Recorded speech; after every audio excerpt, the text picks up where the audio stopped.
Selamat siang, seluruh peserta Entrepreneur Webinar Series keempat yang berjudul The Growth Opportunity in Crisis. Selamat datang di kegiatan webinar series Entrepreneurship Program Podomoro University yang keempat. Dan pada siang hari ini kita akan mendapatkan insight dari Bapak Heru Kunchoro Adi Utama. Dan sebelum kita mulai, saya ingin menyampaikan sedikit siapa sih sebetulnya Bapak Heru Kunchoro Adi Utama.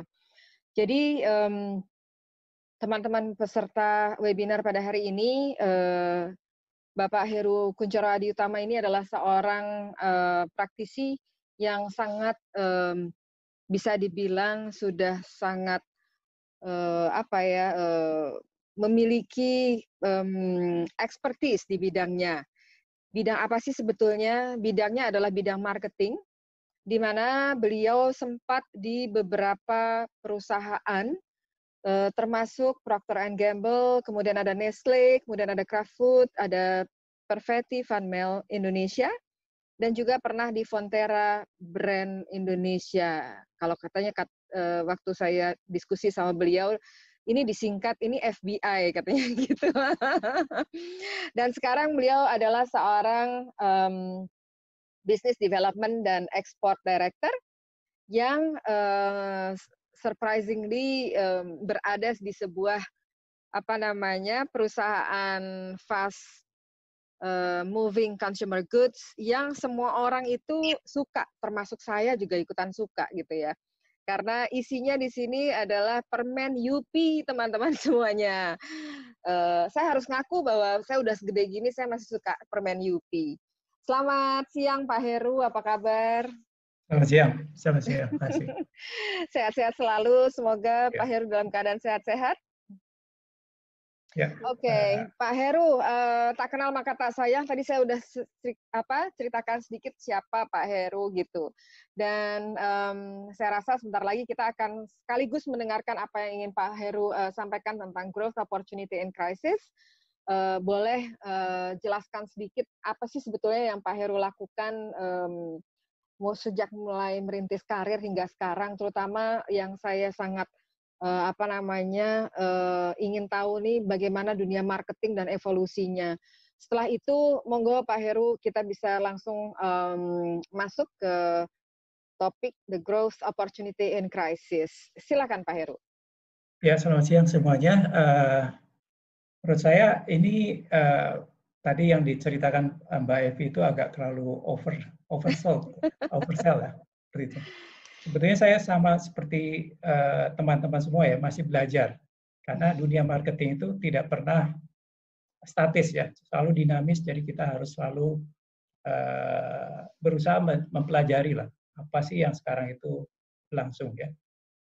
Kebetulan kalau saya kilas balik waktu saya mulai berkarir, memang saya cukup beruntung, boleh dibilang seperti itu, karena saya memulai dari manajemen trainee kebetulan ya, manajemen trainee yang waktu itu dimasukkan di sales management, ya, jadi di sales awalnya ya, itu di P&G, yang pada saat itu memulai untuk merubah ya cara kerja sales, karena orang-orang bilang sales itu nggak perlu sekolah, ngapain sih sekolah di luar apa segala macam, kok jadinya sales. Pada saat itu memang persepsi sales itu hanya door to door dan sebagainya, tetapi saya cukup beruntung karena di P&G kebetulan mereka memiliki sales management yang cukup maju di sana ya.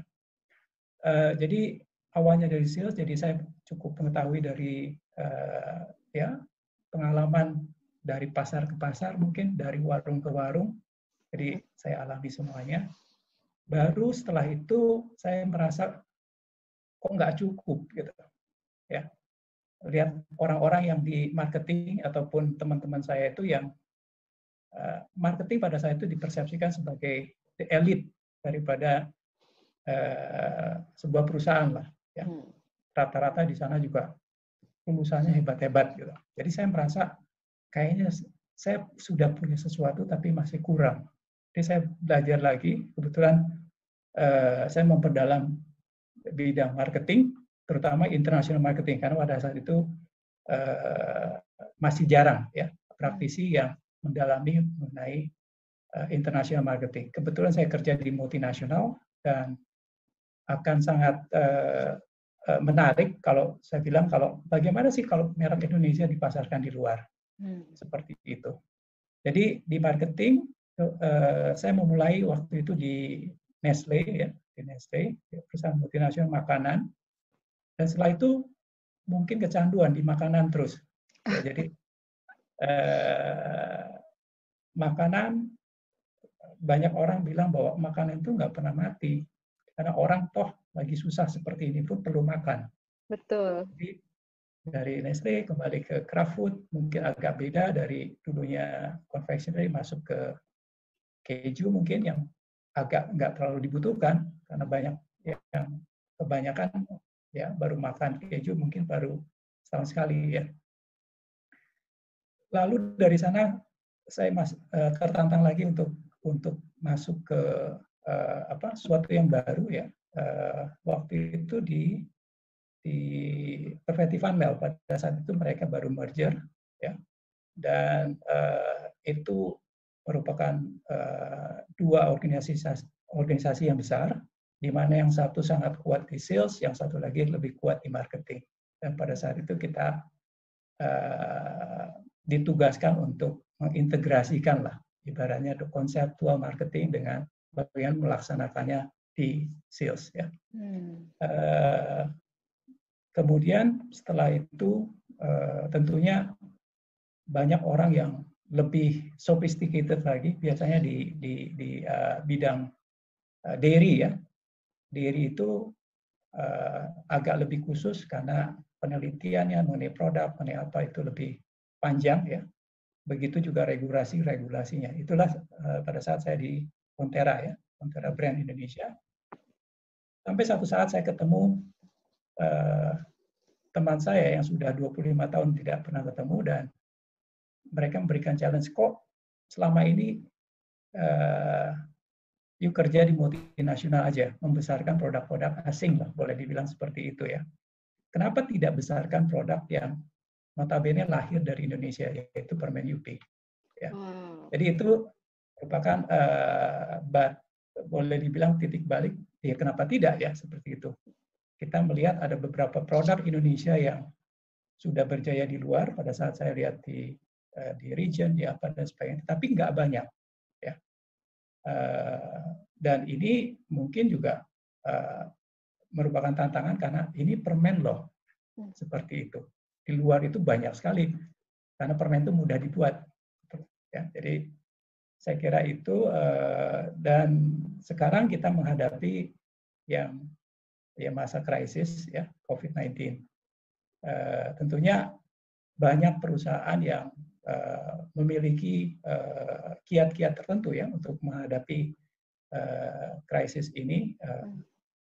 Di tempat saya bekerja, perusahaan saya itu bukan perusahaan besar ya, dan tentunya ini ada positif negatif lah ya.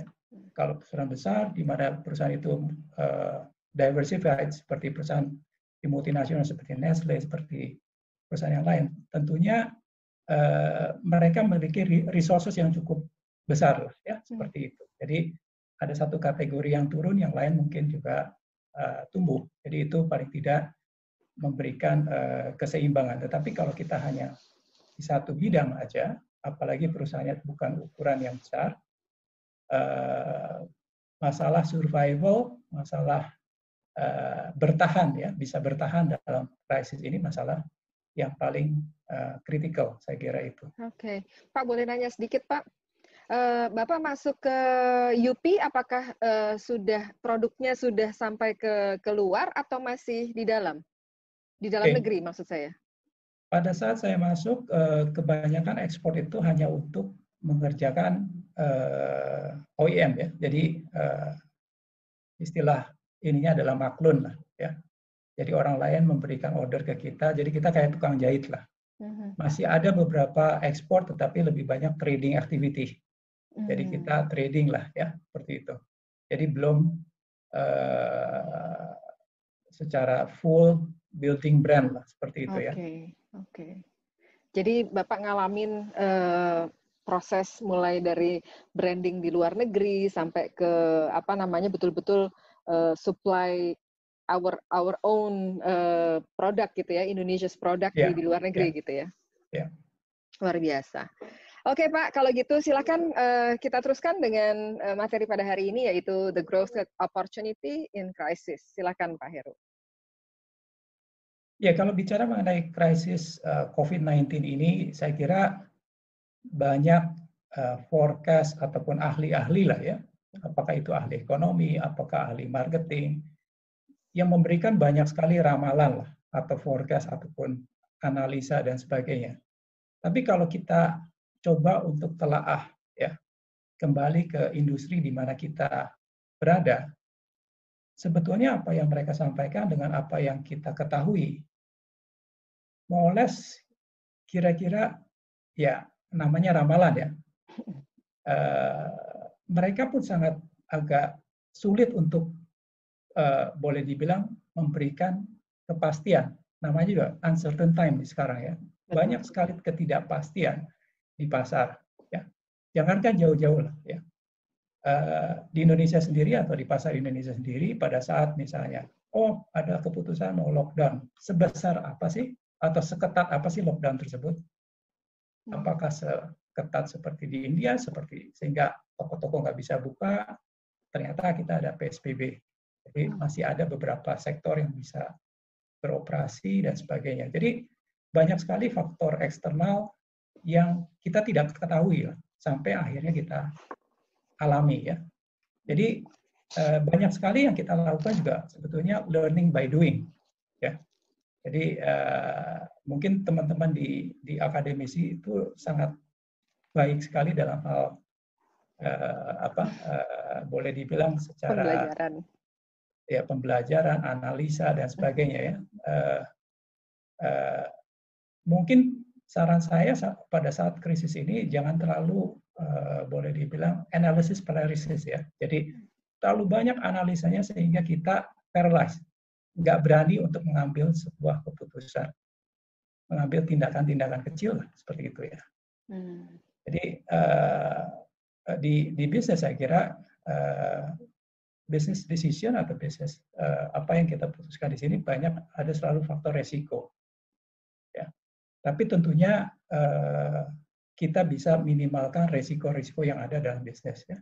Jadi kalau kita lihat ya di dalam masa pandemi atau krisis ini, mungkin ada 3 fase ya, boleh dibilang ya, di mana kita harus tahu ya, di mana sih kita berada. Kalau kita sebagai perusahaan atau pelaku usaha ya, atau kita sebagai brand manager misalnya, brand kita misalnya adalah brand makanan, posisi brand kita gimana sih di pasar? Ya, setelah COVID ini atau sebelum COVID misalnya, apakah kita market leader, apakah kita ini challenger atau kita hanya punya cuma 10% aja di ini ya. Pada saat terjadi COVID, apa yang terjadi? Ya, kalau kita lihat secara gambaran luasnya, ya, ada banyak perusahaan yang mungkin terdampak yang demikian hebat, di mana mungkin dari sales-nya itu bisa berkurang sampai lebih dari 50%. Ya. Jadi berkurang 50%. Teman-teman saya yang ada di restoran, bisnis misalnya, karena tidak boleh buka, mungkin hampir 75% karena kebanyakan pelanggannya kebetulan dine-in. Ya, bisa hilang. Sedangkan semua cost tetap berjalan. Kalau dia punya tempat itu adalah sewa, dia harus tetap bayar ya, sewa tersebut, dia harus masih gaji karyawan sebelum diputuskan apakah dia harus kurangi dan sebagainya. Jadi step pertama di situ ada fase pertama adalah survival. Ya, kita harus coba menyelamatkan apa yang tersisa ibaratnya ya. Dalam hal ini kita harus mengambil keputusan yang agak lebih stringent lah, lebih saklek lah seperti itu ya. Jadi apa sih yang tersisa di situ? Misalnya yang tersisa itu adalah take away. Apakah produk yang kita jual di situ bisa di-augmented nggak? Ya, apakah yang tadi yang kecil tadi ya, yang take away itu bisa dibikin besar nggak? Selama ini kita nggak punya armada. Misalnya dulu Pizza Hut ada armada dan sebagainya. Kita dikenal aja enggak seperti itu. Ya. Tapi sekarang banyak sekali ada GrabFood, ada ada GoFood dan sebagainya. Apakah kita sudah punya akses ke sana? Tidak. Ya. Kalaupun itu misalnya double atau triple, apakah cukup untuk menutup biaya operasional kita? Ya.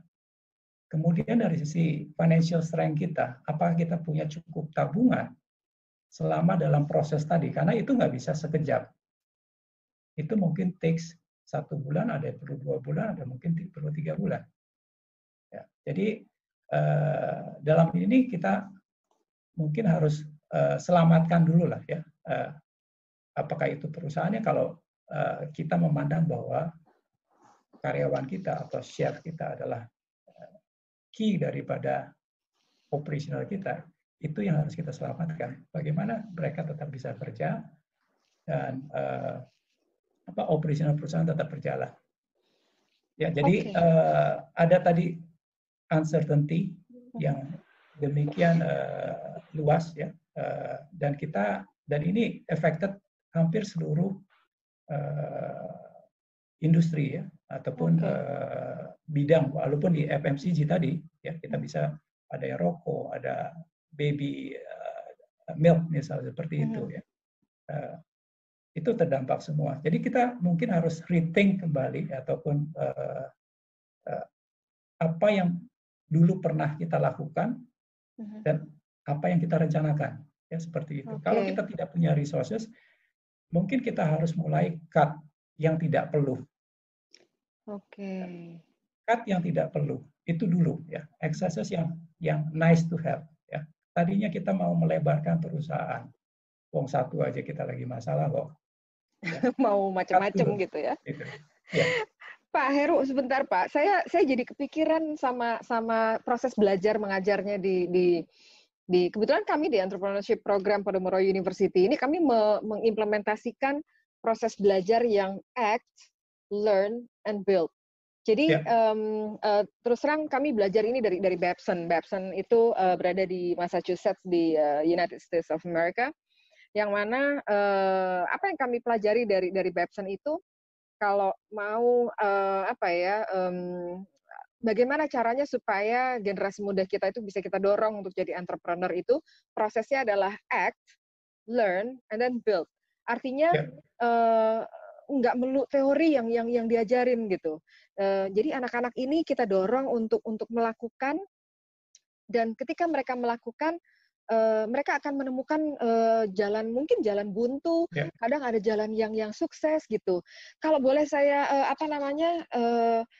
kasih sedikit analisis dari yang Pak Heru bilang tadi, berarti sebetulnya sama juga dong Pak sama yang tadi Pak Heru sarankan, bahwa kalau kita terlalu menganalisa sesuatu itu secara mendalam, at the end of the day small actions itu jadi nggak terjadi gitu Pak. Jadi karena kita nggak tahu ke depan apa yang akan terjadi. Kalau kita menganalisis terus gitu, kita nggak bergerak, at the end of the day tidak ada hal yang terjadi gitu. Kita bakalan di situ aja gitu ya Pak Heru ya. Yang paling mudah saya kira, ini kan kita harus bergerak secara cepat ya. Yang paling mudah saya kira coba tempatkan kita sebagai consumer. Saya kira itu ya. Jadi kalau kita pelaku usaha restoran, bayangkan Anda sebagai pelanggan ataupun klientel lah ya, yang datang makan biasa di restoran yang kita miliki ya. Apa sih yang mereka alami sekarang? Setelah terdampak, apa sih yang mereka alami sekarang? Apa yang mereka lakukan di rumah misalnya ya? Juga apa yang mereka pikirkan sekarang? Oh, saya nggak bisa lagi pergi pergi aja takut kok Hmm. di situ ya. Ya, betul. Kalau saya di FMCG misalnya, ya, kita juga melihat daripada retail environment ya, karena kita menjual kan nggak lewat key account, lewat warung-warung, lewat grosir dan sebagainya ya. Kita melihat juga bagaimana sih mereka itu juga responding dengan perubahan ini. Jadi nggak hanya konsumernya aja dipikirin, tapi juga intermediary-nya juga kita nggak perhatikan seperti itu. Dan yang terbaik adalah tanya, jangan assume. Saya rasa itu, karena kita nggak pernah tahu bahwa oh, kelihatannya sih dia nggak pergi lagi ke tempat saya karena ini ya. Apakah betul itu? Dia lari ke tempat sebelah, misalnya tetangga sebelah, gitu. Karena apa sih? Makanannya jadi nggak enak mungkin atau apa gitu. Ya, jadi tanyakan kepada mereka ya. Biasanya kan kalau dari secara akademis kan harus cukup sampel, harus cukup apa dan sebagainya, harus riset dulu dan sebagainya ya. Kita nggak punya cukup waktu untuk ini. Ya. Saya diajarkan oleh senior saya dulu ya, yang sering kali kalau kita di FMCG itu kita sering kali mungkin pada saat itu saya punya anak yang kecil dan sering kali ke supermarket ya. Dan pada saat saya di supermarket, kita diajak untuk mengobserv, mengamati perilaku daripada konsumen. Kalau dia ibu bawa anak, ya tadinya ngambil brand A, terus kemudian anaknya ngerengek atau apa, apakah tetap diambil atau apa? Coba dengarkan, amati. Kalau perlu tanya, sehingga akan Anda dapatkan juga insight yang langsung. Karena orang Indonesia itu kalau di research ya research group atau FGD atau apa, terkadang ada peer pressure. Mereka tidak mengutarakan apa yang sebetulnya mereka lakukan terkadang. Betul. Padahal kita membuat keputusan berdasarkan banyak sekali research. Ya, saya tidak mengatakan bahwa research itu tidak akurat atau apa dan sebagainya. Tetapi kecenderungan orang Indonesia, orang Timur lah biasanya, kalaupun ini bagaimana, bagus nggak bilang bahwa ini jelek. Kalau dikasih skor 1 sampai 10 berapa? Nggak bilang 1 atau 0 gitu. Dia bilang lumayan 6. 6 itu sulit kita untuk menilai. Betul. Di situ. Oke. Jadi yang paling ini kan ada lihat, tanyakan ya di consumer good bahkan kita mengajak juga ya. Saya pernah diajak berpura-pura sebagai researcher pergi ke rumah daripada konsumen tersebut ya. Ini di Singapura. Dan lihat di pantry-nya yang katanya penduduk Singapura itu katanya lebih health conscious, lebih apa. Pada saat di research, saya selalu memberikan apa yang paling baik untuk anak saya, yang healthy, yang ini dan itu. Tapi yang kita dapatkan pada saat kita observe sebagai teman atau apa dan sebagainya, di rumahnya itu mereka nyetok barang-barang yang junk food juga. Karena mereka sibuk dan mereka berkarya dan sebagainya. Yang paling mudah adalah supaya anak saya nggak rewel, kasih mereka yang mereka suka. Jadi berbeda sekali itu. Ya. Nah, kita bisa intercept di yang tadi intermediaries tadi di retail shop misalnya ya. Kalau kita pergi ke supermarket, jadi research tidak perlu harus mengambil yang formal ya, harus ambil research company, suruh mereka ini dan sebagainya. Jadi lakukan apa yang bisa kita lakukan ya di depan mata. Terkadang kita bisa melihat kok kalau kita menjual kepada anak-anak milenial, mungkin kita punya anak juga atau teman-temannya ya, kita bisa observe mereka apa sih yang mereka lakukan. Jadi dari sana kita bisa mendapatkan banyak sekali insight. Memang terkadang tidak representatif ya, seperti itu. Tapi kita bisa melihat anak saya itu termasuk apa sih. Di belakang kantor saya masih ada sekolah negeri. Kita tinggal bisa pergi ke sekolah negeri, lihat kantinnya seperti itu ya. Apa yang terjadi di sana? Jadi nggak nggak terlalu jauh lah, nggak harus lama seperti itu dan sebagainya. Jadi tadi rethink everything that we do, ya. Dan ada plan atau apa dan sebagainya. Coba evaluasi kembali, apakah ini masih applicable nggak dengan situasi yang sudah berubah, ataupun tadi ya intermediary yang sudah berubah tadi ya. Nah, lalu apa sih yang harus kita harus berbeda ya setelah adanya COVID? Atau sekarang orang bicara mengenai new normal. Apa sih new normal tadi? Kalau dari banyak yang pembicara yang saya temui, new normal nanti tidak akan sama dengan apa yang kita alami dulu. Kita leluasa, ya, jalan-jalan ke mall, jalan-jalan ke ini belanja sama itu. Walaupun kita sudah kembali ke kalau yang kerja balik kerja, kalau yang sekolah balik sekolah atau kuliah mungkin ya begitu. Jadi ada yang berbeda. Social distancing mungkin akan tetap.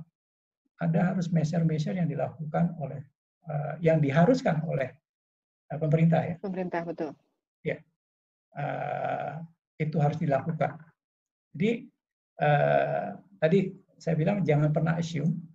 Jadi kita coba lihat lagi apa sih kalau ada kebijakan pemerintah ini implikasinya apa terhadap tadi pelaku usaha kita ataupun partner bisnis kita ya. Jadi tadi mengenai survival ya. Nah, yang lainnya adalah mengenai revival ya. Jadi kalau mungkin yang tadi itu kalau survive itu kira-kira udah masuk ke ICU lah, ya masih bisa sembuh ya, tapi harus punya penanganan khusus. Yang ini mungkin udah masuk di ya sudah masuk di opnam lah, tapi 50% atau 40% aja lah. Kita nggak bisa lari seperti yang dulu ya. Kita sebut revival. Ya. Jadi banyak masih plan yang kita lakukan dan kelihatannya berjalan karena masih ada pemasukan kok. Masih cukup untuk menggaji karyawan kita dan sebagainya ya. Tapi profitnya kalau kita lihat, waduh, kok mepet sekali atau hampir tidak ada. Seperti itu. Dalam hal ini, apakah kita bilang, ini sementara, ya biarlah berjalan seperti itu. Nanti setelah PSBB selesai, kita akan beroperasi seperti semula.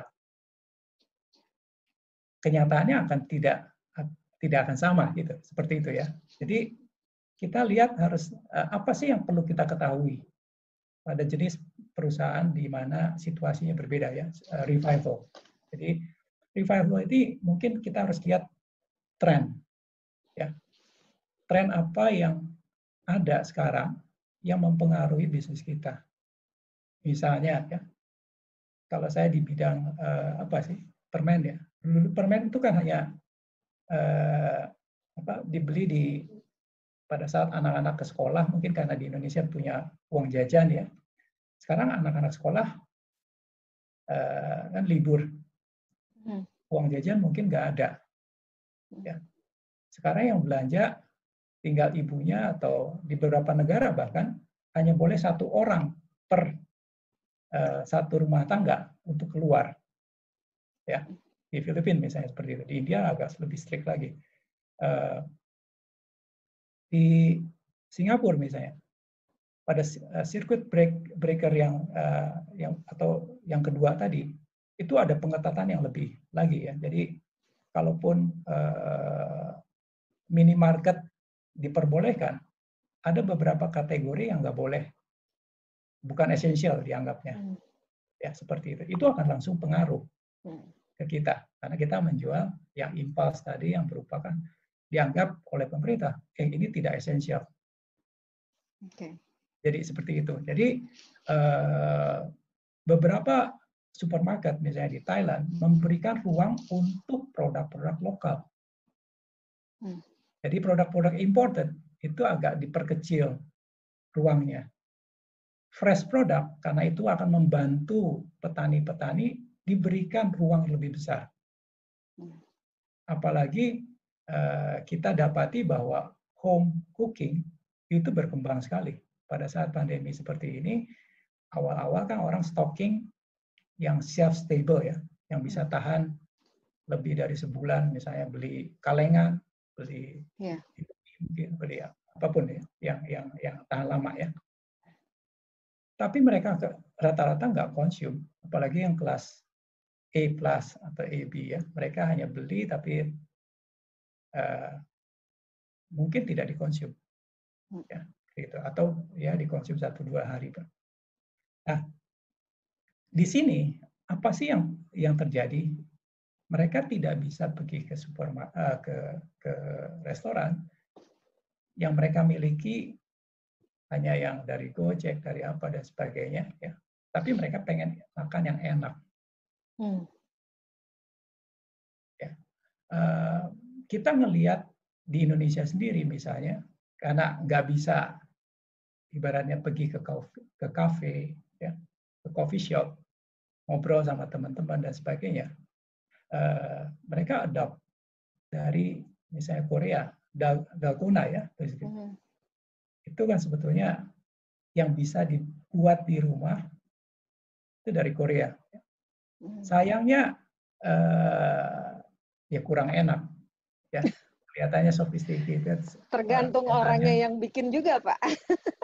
Ya, banyak sekali yang apa di YouTube ya, kita bisa lihat gimana caranya bisa gagal misalnya seperti itu. Bisa dicoba tidak sama seperti yang mungkin dibuat di coffee shop saya seperti itu. Tapi itu akan bisa mendorong, bayangkan perusahaan yang menjual kopi, terutama kopi instan. Ya, karena kopi yang bubuk ternyata nggak bisa. Betul. Seperti itu ya. Jadi bagaimana sebuah tren tiba-tiba keluar dan itu bisa akan mendorong penjualan kita di situ. Jadi kita harus tahu tren yang ada.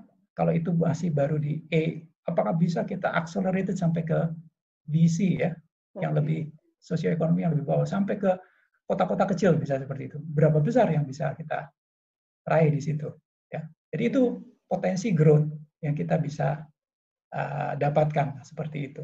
Itu dulu Nescafe waktu itu sempat kosong loh Pak di supermarket gara-gara dalgona coffee ini.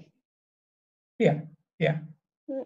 Jadi ada beberapa pemain kopi juga yang berusaha masuk ke situ karena tiba-tiba kosong ya. Gitu. Jadi bagaimana sebuah tren itu impacted ke satu industri, karena itu cepat sekali dan sekarang kita lihat kalau kita bicara brand life cycle-nya pendek sekali. Ya, dulu mungkin satu produk baru bisa bertahan bisa sampai setahun. Ya. Sekarang kita lihat bisa terkadang 3 bulan, ada yang hanya kurang dari itu atau ada sedikit lebih panjang ya seperti itu. Nah, seringkali kita juga berasumsi ya, learning dari previous crisis. Ini dulu waktu saya Krismon begini loh.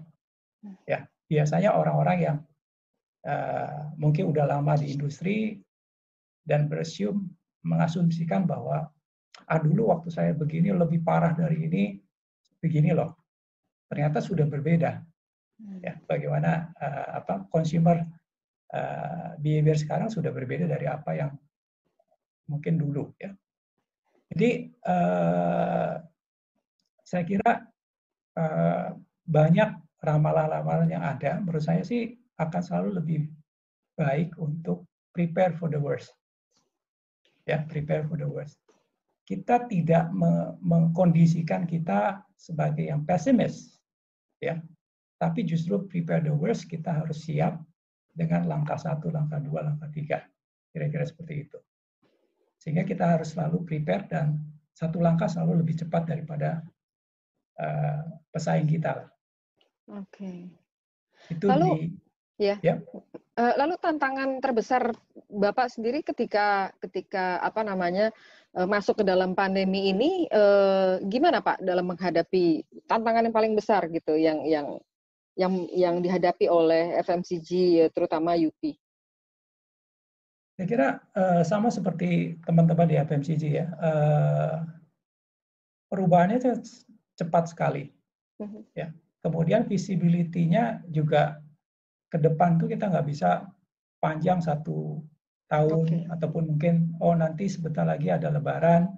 Biasanya ya hampers itu banyak, orang-orang yang main di biskuit biasanya bikin, saya harus bikin hampers yang kaleng-kaleng biskuit apa dan sebagainya. Pada saat kita discuss, apakah tetap sama? Mudiknya dilarang kok. Apa ada cara lain gitu? Ya, apakah mengirimkan ke mereka ke orang tua kita di kampung di sana dan sebagainya ya. Jadi apakah kita akan banyak jual di daerah misalnya? Ya, karena nggak mungkin sekarang untuk berpergian dari provinsi satu ke provinsi yang lain, seperti itu. Jadi tadi saya bilang bahwa visibility dari kita ke depan itu agak terbatas ibaratnya. Jadi kalau dulu kita seolah-olah naik pesawat terbang, jadi kita lihat dari atas, terlihat jelas kemana gitu. Sekarang kayaknya kita seperti dalam ya suasana di Jakarta, kita naik kendaraan umum. Jadi nggak tahu di depan itu ada macet atau apa dan sebagainya gitu. Nah, tapi kan ada yang namanya GPS, ada teknologi, ya, ada banyak sekali perkembangan IT yang bisa menolong. Iya loh Pak, saya mendapatkan informasi bahwa ternyata ketika mulai PSBB itu ada 500.000 orang yang bergerak ke arah Jogja. Itu baru Jogja loh Pak. Ya. Belum lagi yang ke Surabaya, belum lagi yang ke daerah lain gitu. Kemudian ada juga informasi bahwa begitu ada larangan mudik sekitar awal puasa itu semakin banyak lagi jumlah manusia yang berpindah dari Jakarta ke daerah gitu Pak. Jadi yang Bapak bilang tadi bahwa apa distribusinya lebih baik ke daerah gitu, itu penting sekali ternyata GPS itu ya Pak ya. Ya. Jadi kembali lagi ke tadi ya. Dulu kan kita berasumsi bahwa kota-kota besar mereka dapat THR, ya. Jadi untuk kebutuhan tadi festif tadi, banyak di kota besar karena mereka punya uang. Sekarang yang di kota besar banyak yang kena PHK, uangnya nggak ada. Kedua, kalaupun dia diam-diam pergi ke provinsi misalnya, dia nggak akan bawa yang yang biasa ditaruh di atas mobil ya.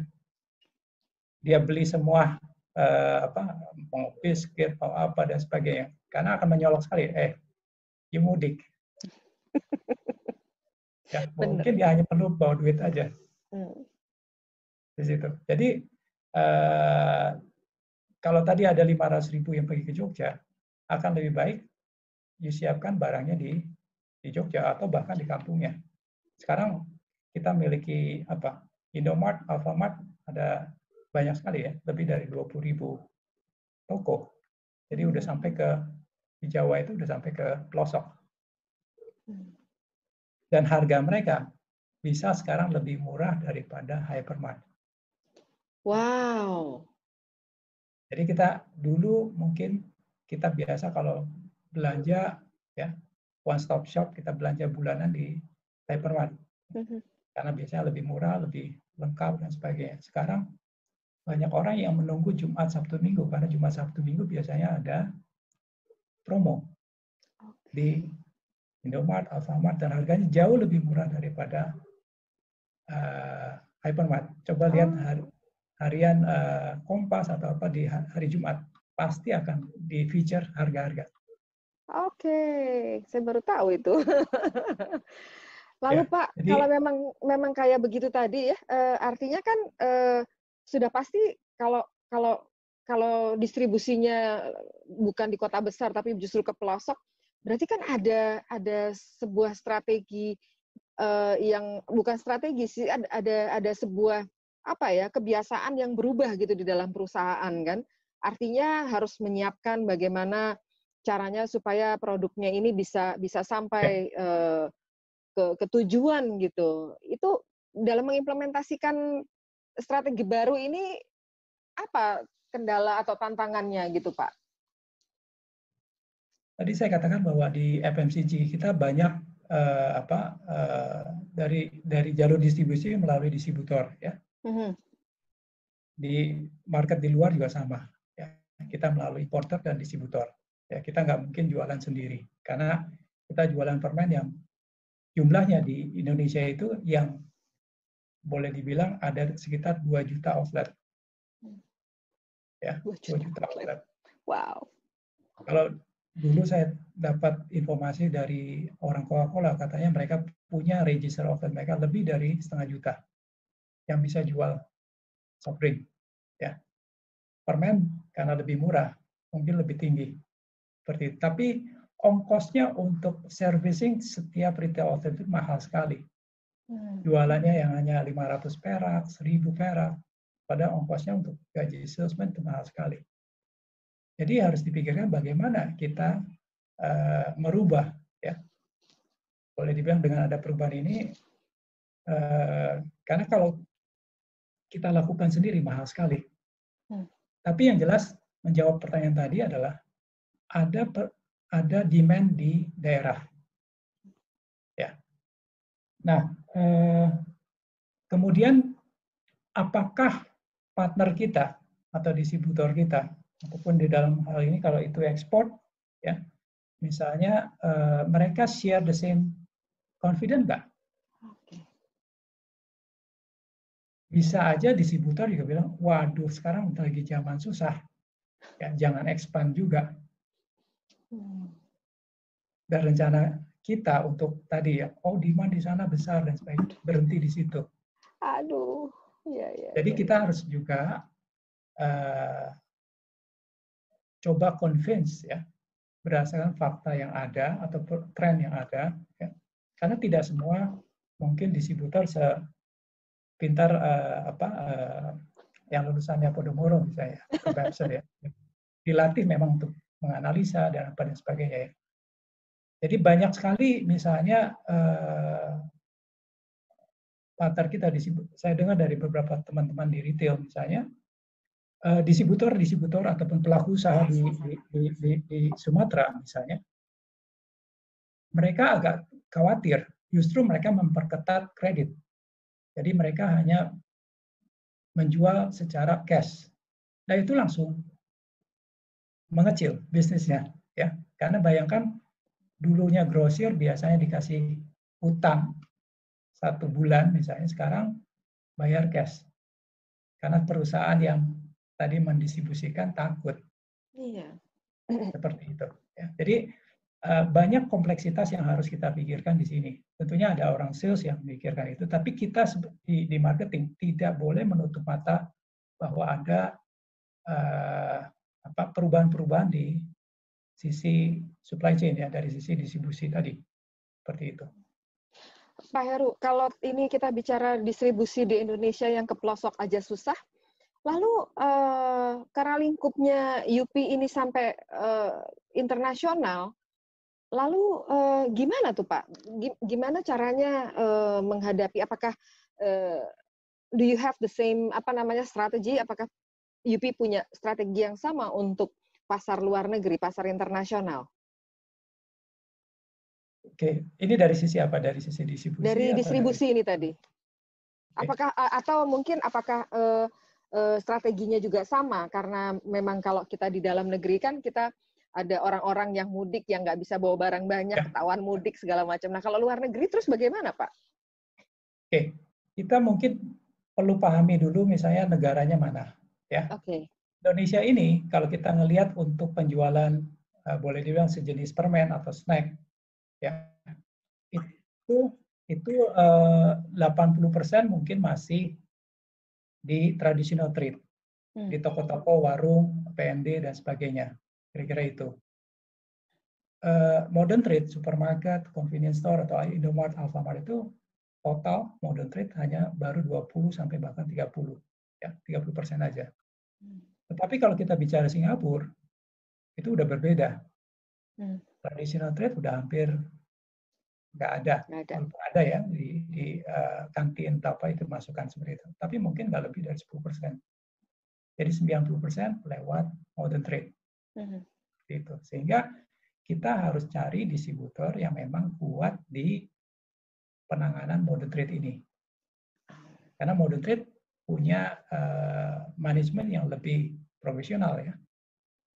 Kalau di traditional trade kan lebih pada pendekatan lebih perorangan lah ya, pendekatan personal seperti itu. Ya. Jadi di tiap negara kita harus lihat sebetulnya bagaimana jalur distribusi itu. Yang paling utama adalah di sektor di mana kita itu berada itu seperti apa. Ya.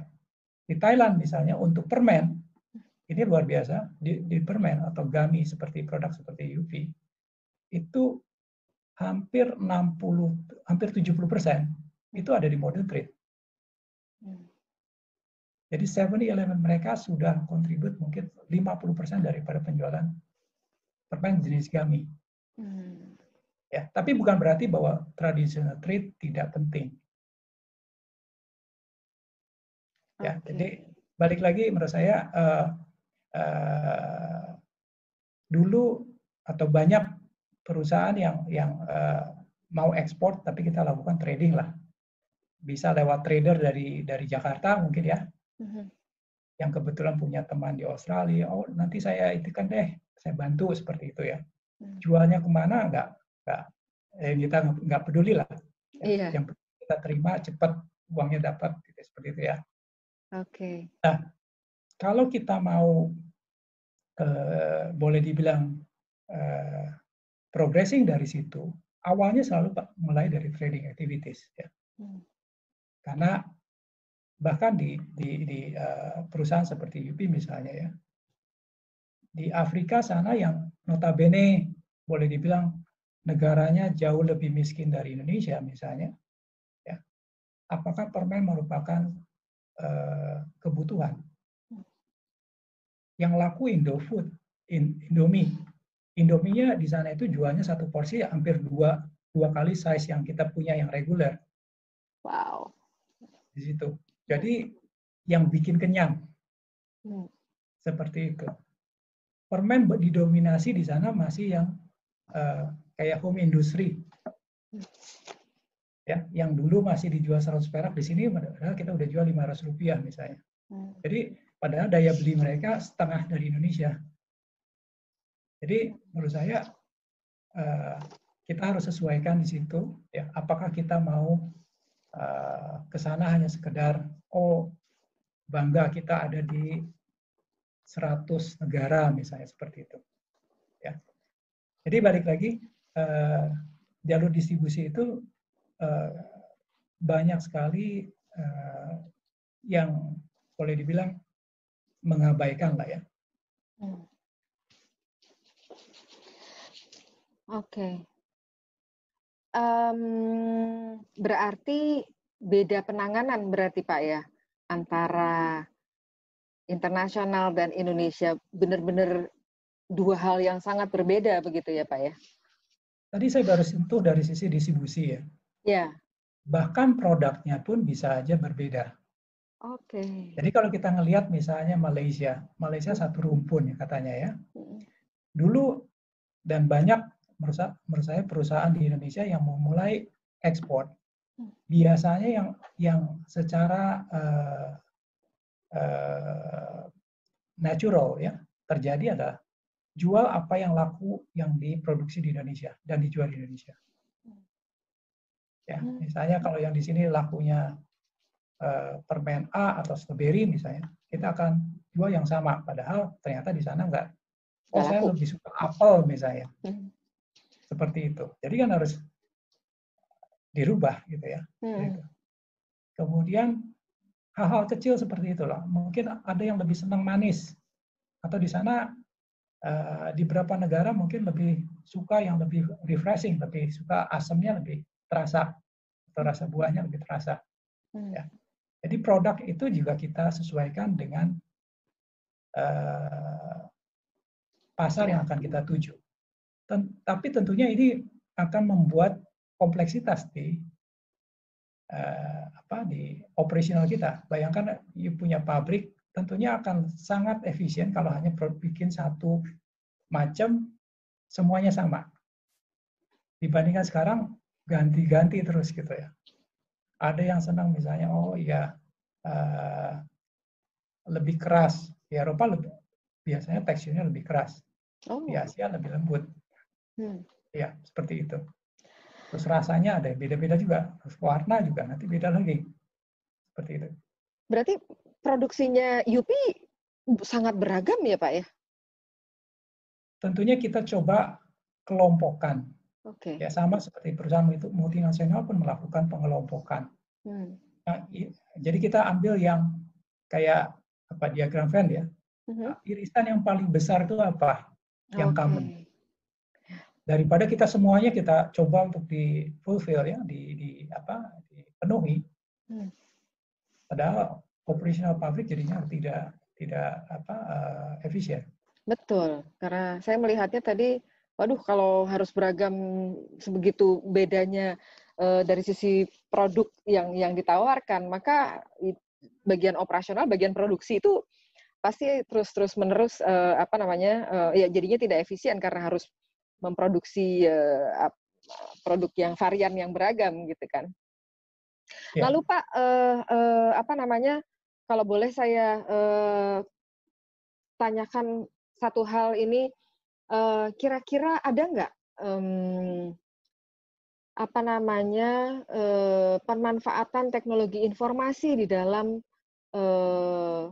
proses baik itu untuk menghadapi pandemi ataupun mungkin di luar pandemi ya? Apakah teknologi informasi ini juga sangat kuat gitu di FMCG terutama di UPI ini Pak? Saya nggak tahu teknologi informasi itu bisa jadi dari sisi produknya, bisa jadi dari sisi distribusinya dan lain sebagainya. Kira-kira bagaimana Pak? Yang jelas dengan kita tidak bisa travel ya. Kita sudah ada constraint ya. Kita nggak bisa lihat pasar, kita nggak bisa lihat review bisnis dengan distributor kita dan sebagainya. Tentunya kita perlu alat bantu lah. Karena itu tetap harus kita lakukan. Kita harus mengevaluasi bahkan lebih sering daripada yang dulu kita lakukan. Ya. Jadi ada yang mungkin pasar utamanya adalah Malaysia, dulunya mungkin sebulan sekali. Pada saat pandemi ini kita harus melihat bahkan minggu per minggu. Lebih intens jadi ya Pak ya? Lebih intens. Karena ingat tadi perubahan itu demikian cepat. Ya. Kebijakan berubah, tiba-tiba dicabut, tiba-tiba kemudian dilonggarkan kembali. Misalnya seperti itu. Jadi teknologi misalnya dengan sekarang lah ya, kita nggak bisa sekolah atau kuliah, tapi ada lewat Zoom, misalnya kita bisa tetap melakukan sharing ini. Demikian juga ada beberapa agensi ya, global agency yang bisa membantu kita mendapatkan informasi-informasi yang kita inginkan. Misalnya kalau di FMCG ada yang tracking semua global new product. Ya. Jadi pada saat produk baru dimanapun dia diluncurkan, begitu nyampe ke toko, kita bisa dapatkan fotonya, harganya, dan di mana. Ingredientnya apa, dan sebagainya. Seperti itu. Jadi kita bisa memanfaatkan informasi-informasi ataupun agensi yang memang sekarang banyak juga yang pertumbuhan yang melihat peluang itu. Ya. Jadi bahkan kita bisa minta mereka membelikan dan mengirimkan ke kita produknya. Oke. Jadi memang bagaimana Pak? Kalau dulu kan mungkin kalau distributornya malas baru kita pergi ke misalnya ke negara Afrika, negara yang kecil cuma setahun sekali gitu. Baru ketahuannya kalau pas kita datang aja kan. Iya. Tapi kalau sekarang, oh ini bagus sekali dan meledak di sana gitu. Dalam waktu 1 bulan kita bilang, itu bagus sekali karena data itu ada. Ya. Jadi sekarang banyak sekali hal-hal yang bisa membantu sebetulnya. Apakah itu di FMCG ataupun mungkin kita diekspor. Ini kan ada negara yang sudah lebih maju ya. Jadi kalau di confectionery misalnya, seringkali kiblatnya tuh ke Eropa ataupun ke Amerika lah ya. Kenapa tuh Pak? Mereka secara umum untuk gummy misalnya production, perusahaan-perusahaan paling besar di sana di dunia itu ada di Eropa, di Jerman. Oh, oke. Sehingga hal-hal yang baru biasanya muncul dari sana. Mereka juga memiliki konsumen yang atau regulasi yang lebih ketat, konsumen yang lebih health conscious misalnya seperti itu ya, sehingga mereka harus menyesuaikan berdasarkan demand-nya ataupun apa yang diinginkan konsumen ya, seperti itu. Biasanya itu akan ke Asia, mungkin mulai dulu dengan negara-negara Far East yang lebih maju, misalnya Korea, Jepang dan sebagainya. Jepang bahkan lebih cepat terkadang dari Eropa untuk beberapa hal. Dan masuk ke Indonesia bisa jadi 2 atau 3 tahun kemudian, ya. Tapi dengan adanya informasi melalui global new product seperti ini, kita bisa mengetahui lebih cepat dan tidak perlu menunggu demikian lama yang seperti biasa. Seperti itu. Jadi yang kita alami dari sisi pandemi itu hampir dialami hampir semua negara. Saya rasa seperti itu. Dan ada hal-hal yang sama. Ya, hal-hal yang sama yang berkaitan mengenai terutama masyarakat atas yang lebih sekarang lebih sangat concern terhadap kesehatan ya. Dan well-being, ibaratnya seperti itulah ya. Jadi jangan sampai sakit. Iya. Seperti itu. Benar. Nah, untuk mengatasi ini ada nggak produk-produk atau saya nggak tahu, kan ini kan kita melihat peluang namanya ya Pak ya. Bagaimana peluang ini betul-betul dimanfaatkan gitu oleh siapapun gitu ya. Terutama kalau di UP dengan adanya fakta bahwa semua orang itu sedang bagaimana menjaga agar tetap sehat. Ada nggak inovasi-inovasi yang dikeluarkan oleh UP yang untuk merespon kebutuhan ini? Oke. Sebetulnya kalau kita lihat, tentunya kita juga melihat peluang itu ya. Tapi kita harus memahami juga status brand kita. Brand kita dipahami orang sebagai apa. UP itu sebagai permen. Ya. Walaupun kita nanti masukkan menjadi multivitamin, apakah orang percaya? Sekarang yang beli ibu, ini UP cuman tempelan doang seperti itu. Akankah mereka beli? Gitu. Jadi ada credibility issue di situ. Ya. Tapi bukan berarti bahwa kita membiarkan peluang yang ada dilewatkan. Apakah misalnya kita punya customer yang misalnya dari pharmaceutical misalnya, kita bisa fit in itu sebagai masukan. Yang di export market misalnya ada multivitamin yang jualannya laku sekali di Myanmar. Yang mungkin Myanmar itu orang nggak pandang ya. Orang bilang 5 tahun, 10 tahun lebih terbelakang dari kita. Tapi kok jualannya laku sekali. Seperti itu. Hanya vitamin C padahal. Ya. Dan kalau kita ngelihat di Indonesia, pada saat awal outbreak daripada pandemi ini, dapetin vitamin C susah. Betul. Ya. Jadi balik lagi, kita harus menimbang juga apakah cocok gitu. Di situ. Jadi walaupun ada peluang-peluang, kita harus saring mana yang relevan dengan bisnis kita atau produk kita. Ya. Otherwise, ya kita tambahkan semuanya jadi semuanya ada lah ya seperti itu. Iya, kalau bahasa orang sekarang apa lu mau gua ada gitu. Oke, Pak Heru, kita udah 1 jam nih ngobrolnya nih. Ya. Saya harus menyampaikan pertanyaan terakhir dari saya sebelum kita nanti melihat beberapa pertanyaan mungkin dari peserta. Kira-kira nih Pak Heru, untuk merangkum strategi menghadapi pandemik, krisis dalam situasi pandemik sekarang. Kira-kira ada nggak 3 poin yang ingin Pak Heru share gitu bersama kami gitu?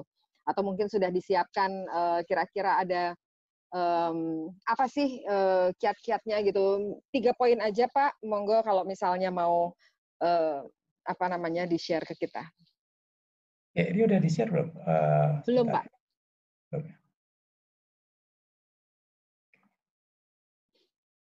Ya. Bentar.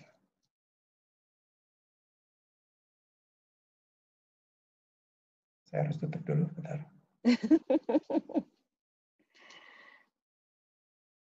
Ini sudah ke-share nih sekarang, Pak. Ya. Oke. Oke, secara umum saya kira ada 3 tahapan. Tadi kita sudah bahas mungkin 2 tahapan ya. Dari yang pertama adalah survival atau survive, yang kedua adalah revive ya. Tadi bicara mengenai trend. Yang terakhirnya adalah growth ya. Jadi kalau kita harus 1 langkah lebih cepat ya dari yang ada. Kalau kita mau growth, tentunya kita harus lebih cepat menyikapi tren yang ada dan selalu one step ahead lah ya dari pesaing kita. Kita masuk ke level yang ketiga yaitu thrive ya. Jadi ini bicara mengenai inovasi sebetulnya. Bagaimana kita accelerate inovasi baik itu produk ya. Seringkali orang memandang inovasi itu sesuatu yang wah, lama ini ya. Untuk meluncurkan produk baru segala macam itu perlu perizinan aja mungkin bisa 6 bulan minimal atau bahkan ada yang sampai produk-produk tertentu bisa sampai lebih dari 6 bulan ya. Nah, tapi yang saya maksud dengan inovasi ini bukan melulu hanya pada produk, tapi juga bisa juga the way kita communicate. Ya. Bisa juga misalnya hanya pack-nya aja. Jadi kita perbarui ya, atau hal-hal yang lain. The way tadi kita menyinggung mengenai distribusi ya. Pada saat sekarang kalau kita melihat ada peluang di misalnya kalau kita lihat export market di Thailand misalnya ya. Bangkok yang paling ketat dalam hal lockdown-nya, tapi di luar Bangkok itu sangat loose seperti itu. Dan di luar Bangkok misalnya ada ya 60% bisnis ada di luar Bangkok gitu, seperti itu. Jadi bagaimana secara cepat kita menyikapi itu ya. Sedangkan distributor kita tidak kuat di luar Bangkok seperti itu. Ya, jadi apakah kita masuk misalnya ada beberapa yang masuk ke online misalnya ya, seperti itu ya. Di beberapa industri ya. Nah, namun kita harus lihat juga bahwa infrastruktur di negara tersebut seperti apa. Di China, kontribusi daripada online business bisa sampai 30%. Indonesia untuk online business tidak lebih dari 5%. Kalau kita bicara food bahkan tidak lebih dari 2%. Jadi infrastrukturnya belum ada. Dan apa yang kita jual juga apakah itu cocok? Tidak serta-merta kita langsung masuk ke online. Barang yang kita jual itu kalau consumer unit hanya Rp2.000, Rp5.000, ongkos kirimnya berapa? Ya. Saya baca dari Alibaba kalau nggak salah mereka punya infrastruktur demikian computerized dan murah sekali, ya. Semuanya dikerjakan dengan mesin, dengan otomasi dan sebagainya. Dan ongkos pengiriman dari provinsi satu ke provinsi yang lain itu sangat efisien sekali sehingga cost untuk pengiriman per kilo daripada produk dari misalnya China bagian selatan ke utara hanya sekitar 3.000 sampai 4.000 rupiah aja per kilo. Jadi bayangkan kalau kita jualan yang nilainya 20.000, 3.000 masih bisa masuk. Di Indonesia kalau kita bicara ngirim lewat Gojek bisa lebih dari 5.000, kecuali ada yang free ongkir ya. Jadi bisa jadi kalau kita garap, wah ongkos kirimnya lebih mahal daripada nilai daripada barangnya. Ya, seperti itu. Jadi yang kita perlu lihat adalah apa sih yang consumer inginkan di future ya. Jadi pada saat nanti udah normal itu kira-kira apa sih yang mereka inginkan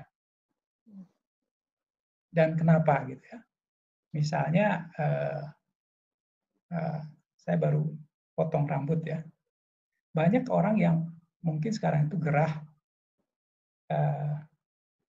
takut untuk gunting rambut ke barbershop. Barbershopnya juga banyak yang ditutup. Ya. Mereka juga takut karena kita baca di Amerika misalnya ada orang yang terkena COVID dari sebuah barbershop ya, setelah mereka reopening. Tapi ada banyak yang merasa gerah gitu ya, nggak enak lah apa dan sebagainya. Jadi ada kebutuhan itu. Tapi bagaimana kita pastikan, ya, entah stylistnya entah apa, kalau perlu mereka pakai APD setiap kali itu dicuci dan apa dan sebagainya, sehingga dan itu dikomunikasikan. Saya punya barbershop yang memang boleh dibilang COVID safe misalnya seperti itu. Lalu dikomunikasikan. Ya. Itu merupakan salah satu yang menjawab kebutuhan tadi ya.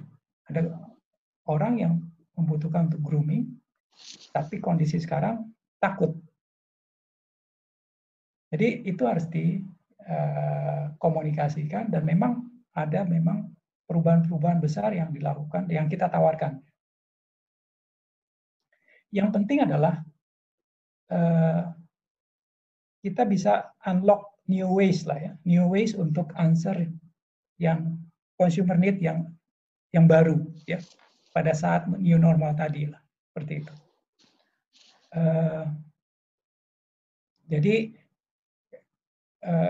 saya yakin kalau itu semua dilakukan pada saat kondisi new normal itu terjadi, kita bisa paling dulu untuk meraih, boleh dibilang peluang untuk rebound lah ya, atau growth tadi. Jadi orang lain baru mempersiapkan, mungkin baru bebenah lah seperti itu, produknya mau diapain ya, tapi kita sudah punya produk-produk baru yang siap diluncurkan. Oke. Seperti itu. Jadi saya kira itu seharinya ya. Siap Pak. Berarti kalau boleh saya sedikit rangkum dari apa yang barusan Pak Heru sampaikan, artinya trust dari pelanggan atau calon pelanggan kita inilah yang penting gitu ya Pak ya untuk dimenangkan begitu ya. Karena saya tadi juga lagi berpikir kayaknya kemarin kita semua lagi bingung dengan keadaan bahwa rambut kita ini berantakan gitu. Saya ngelihat tadi begitu Pak Heru login, waduh rapi banget nih. Potong rambut di mana Pak?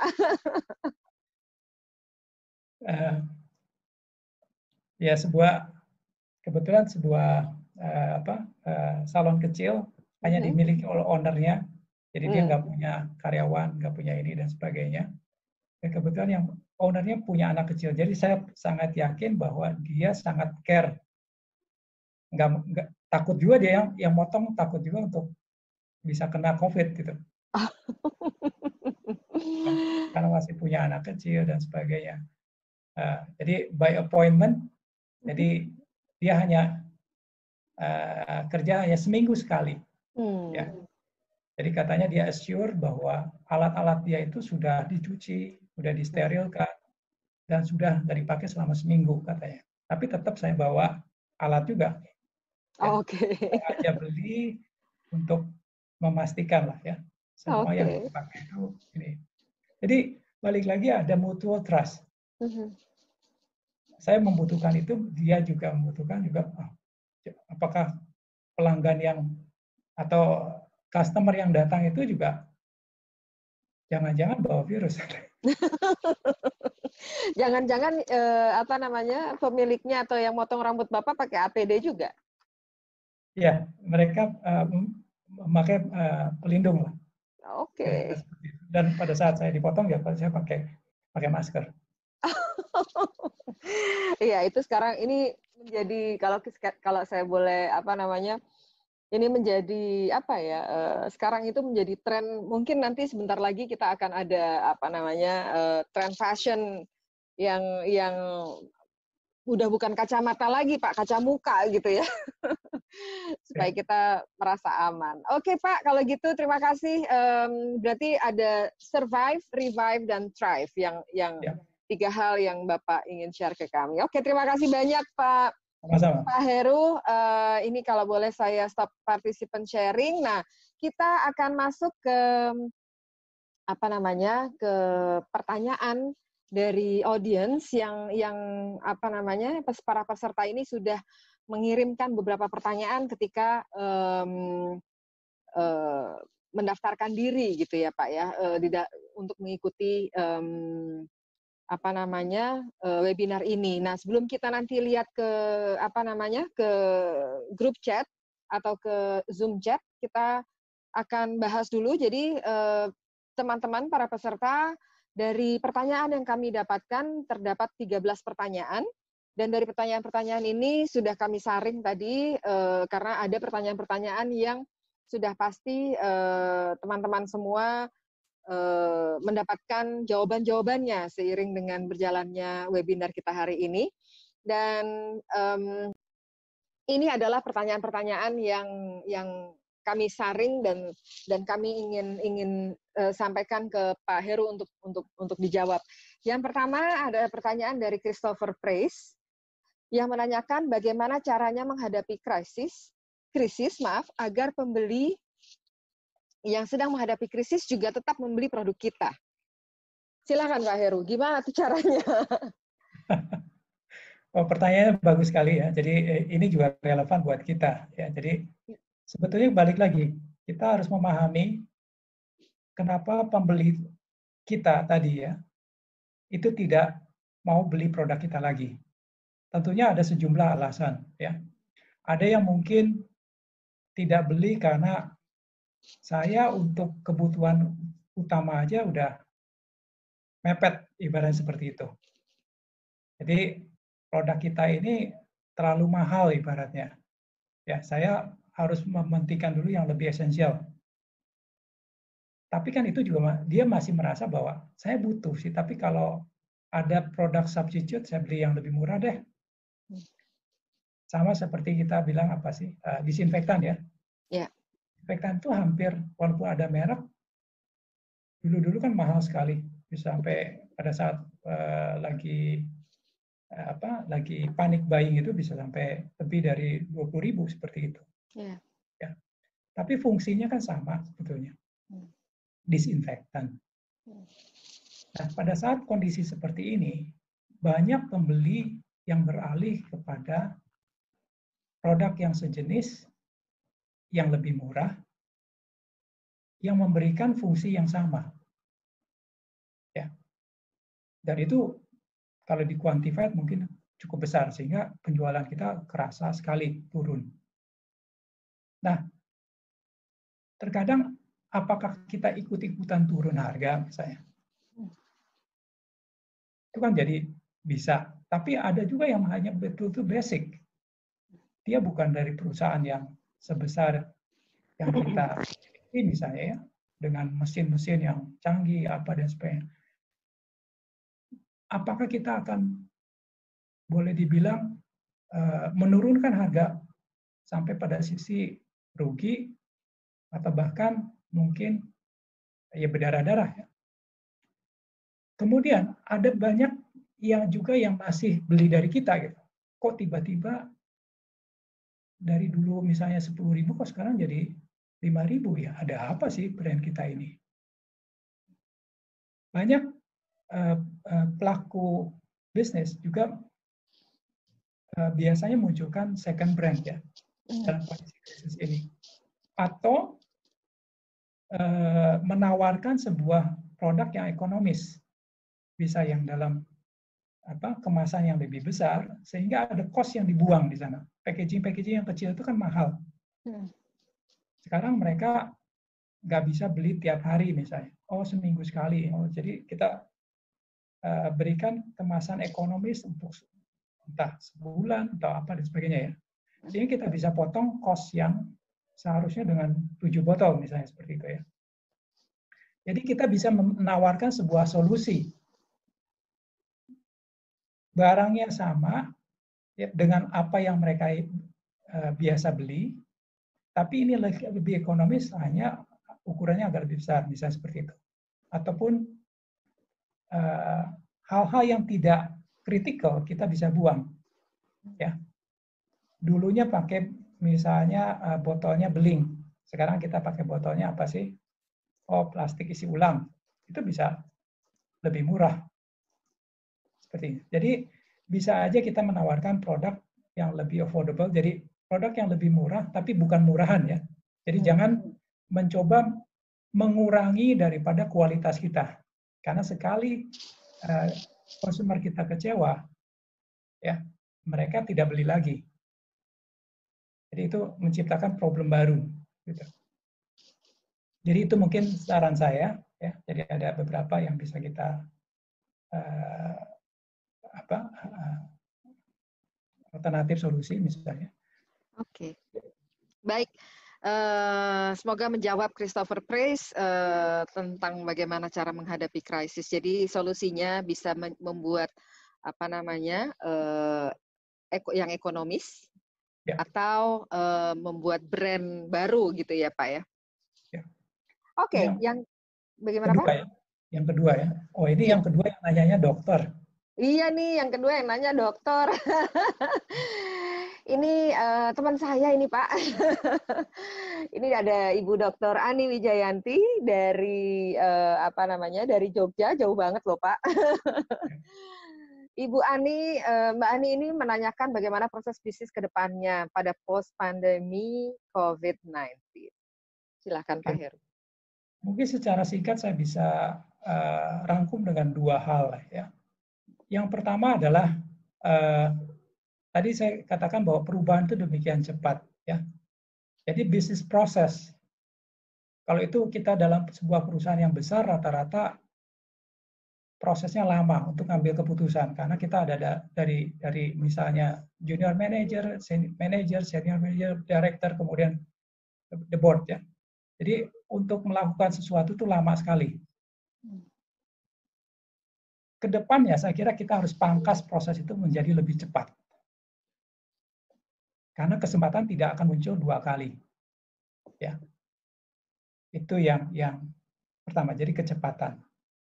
Sehingga kita bisa lebih agile, lebih lincah. Seperti itu. Yang kedua, saya rasa ada hubungannya dengan asumsi. Ya. Banyak berasumsi setelah post pandemi, biasa lagi. Padahal kita melihat bahwa ini new normal, ada banyak yang berubah. Cara kita berusaha, cara kita menjual produk kita mungkin berubah. Ya. Jadi pahami betul insight baru daripada perubahan ini. Kemudian apa relevansinya dengan kita? Ya. Karena banyak perubahan-perubahannya, itu doesn't affect us gitu. Tapi yang begitu itu affect us, relevan dengan kita, langsung kita sikapi gitu. Jadi balik lagi dengan proses tadi ya. Kalau prosesnya cepat, itu bisa melibatkan mungkin terkadang multifunction ya, dari sales, dari operation, dari apa dan sebagainya. Yang tersulit sebetulnya, walaupun kita bilang bahwa ada eksternal faktor dan sebagainya, adalah dalam diri kita sendiri sebetulnya, karena kita merasa bahwa biasanya begini. Gitu. Nah ini yang agak sulit ya, karena biasanya begini, dan kecenderungan orang untuk berubah itu agak sulit di situ. Jadi ini yang mungkin yang saya bilang sebelum kita tadi yang masuk ke dua hal tadi, itu yang harus diadres dulu. Saya kira itu. Oke, terima kasih Pak Heru. Semoga Mbak Ani semoga menjawab pertanyaannya ya. Pak Heru, ini ada 4 pertanyaan nih di chatnya Zoom nih ya. Ada 4 pertanyaan, saya bacain ya Pak ya, karena ini agak panjang-panjang nih pertanyaannya. Yang pertama dari Gilda Zahra dari Purwokerto nih kalau nggak salah. Selamat siang Pak Heru, saya ingin bertanya COVID-19 ini kan masih belum pasti diprediksi kapan virus ini akan selesai. Sementara kita punya bisnis yang sedang digeluti. Nah, bagaimana cara kita mempertahankan bisnis kita agar tetap berjalan, tapi bisnis itu masih biasa-biasa aja, belum yang terlalu besar pasarnya?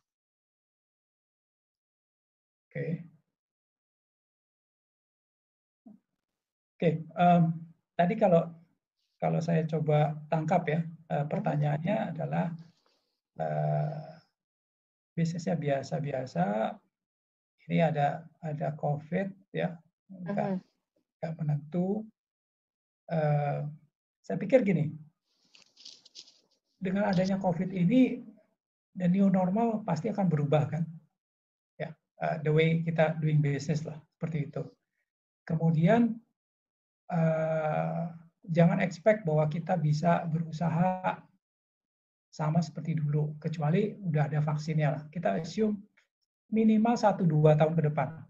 Mungkin agak sedikit pesimistik atau mungkin agak lama ya, tapi assume the worst ya yang terjadi. Nah tadi kalau saya tangkap bisnisnya biasa-biasa. Ya, kita coba pahami dulu core bisnis kita itu konsumennya siapa sih? Ya. Kenapa mereka membeli produk kita? Jangan dari kita ya. Oh kita ini produknya bagus karena gini. Tapi dari mereka, kenapa sih mereka beli? Ya. Kalau misalnya kita ini jago di kota pinggiran lah, ya misalnya kita itu bukan karena di kota besar misalnya sudah dikuasai oleh multinasional, udah brandnya bagus-bagus, lebih established, kita padahal nggak punya cukup dana untuk beriklan, produk kita nggak gitu dikenal dan sebagainya. Tapi dari pengalaman yang ada, ya kita melihat misalnya di Indonesia sendiri, ya, ada perusahaan kosmetik, ya dari health and beauty yang sekarang lokal, yang sekarang mungkin hampir menyamai daripada Unilever untuk health and beauty-nya, dan mereka bergerilya. Ya. Jadi bukan dari yang Unilever masuk ke supermarket, saya harus masuk ke supermarket. Padahal masuk ke supermarket untuk bisa listing aja udah perlu biaya banyak, satu SKU misalnya 500 juta. Kalau saya perusahaannya biasa-biasa aja, untuk listing aja dananya terbatas. Ya. Tapi apakah kita bisa diterima nggak di toko-toko yang nggak perlu listing? Misalnya seperti itu ya. Jadi tradisional, PNB, dan apa, mereka tuh beli di mana sih sebetulnya? Jadi kita pahami kenapa mereka beli di mana, ya seperti itu. Begitu kita memahami daripada strength dan juga weaknesses produknya kita, ya kenapa orang beralih? Oh soalnya you cuma punya produknya basic sekali, hanya untuk misalnya kalau itu kosmetik hanya untuk pelembab. Padahal sekarang bukan hanya pelembab yang saya perlu, kalau perlu yang 3-in-1 misalnya, saya nggak tahu ya. Apakah bisa tambah augmented produk tersebut? Misalnya. Karena ini tidak dijual dan berapa lama misalnya seperti itu. Jadi balik lagi menurut saya banyak hal yang bisa kita lakukan, terkadang kita tidak aware bahwa itu ada di depan mata. Gitu. Oke. Observasi itu penting jadi ya Pak ya? Ya. untuk melihat keadaan. Ya. Oke, mungkin itu tadi menjawab Gilda dari Purwokerto. Saya bacakan yang kedua ya Pak. Ini ada dari Valerie Halim, mahasiswi Podomoro University di Entrepreneurship. Valerie ini ada di semester 6. Saya ingin bertanya katanya Pak, bagaimana cara membidik target market yang tepat dan membuat produk yang sesuai pada masa sulit seperti sekarang ini? Oke. Terlebih lagi kebanyakan orang Indonesia terkesan tidak memberikan jawaban yang jujur dari hasil survei dan jika menanyakan ke orang satu persatu sepertinya kurang efektif. Jadi target market yang tepat dan kalau misalnya survei kalau nanyanya satu persatu nggak efektif. Jadi gimana Pak enaknya Pak? Oke. Memang apa yang ditanyakan tadi banyak betulnya ya. Jadi kalau kita rely kepada hasil riset yang formal, apalagi kalau yang kita jual itu di produk yang relatif agak ke pinggir ya, agak ke pinggir dari sisi misalnya di pinggir Jakarta lah, ataupun bukan urban ya, seperti itu, atau key cities. Orang dipanggil ke research agency yang ada di Sudirman, dipanggil, diberikan uang transport dan sebagainya, ditanya, biasanya memberikan jawaban yang seperti yang tadi dikatakan ya. Jadi kita agak sulit untuk menyimpulkan ya apa sih yang mereka inginkan gitu, ataupun bagaimana penilaian mereka terhadap produk yang ditawarkan, kira-kira seperti itu. Ada beberapa cara yang boleh dibilang banyak juga dilakukan melalui obrolan-obrolan orang-orang, kalau ini ibu-ibu ya, terkadang mereka tuh ngumpul di ibaratnya komunitas mereka sendiri lah, ibu-ibu PKK ngobrol, terkadang ngegosip, ngapa, biasanya itu lebih keluar secara natural, tidak ada boleh dibilang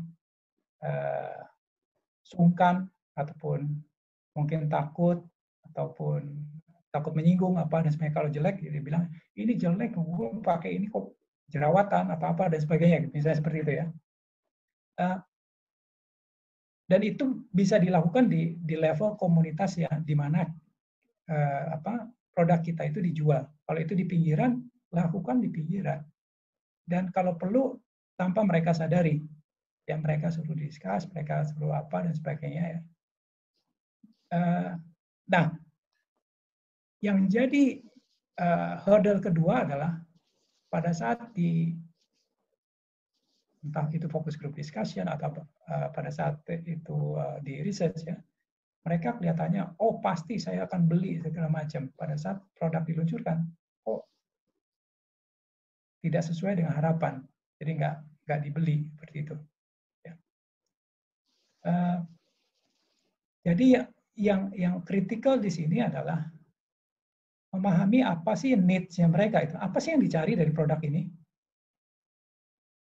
Terkadang kita fokus banyak sekali dengan hal-hal yang dari konsumen yang kita bidik itu bukan yang esensial gitu. Yang paling penting buat gue adalah ini, seperti itu.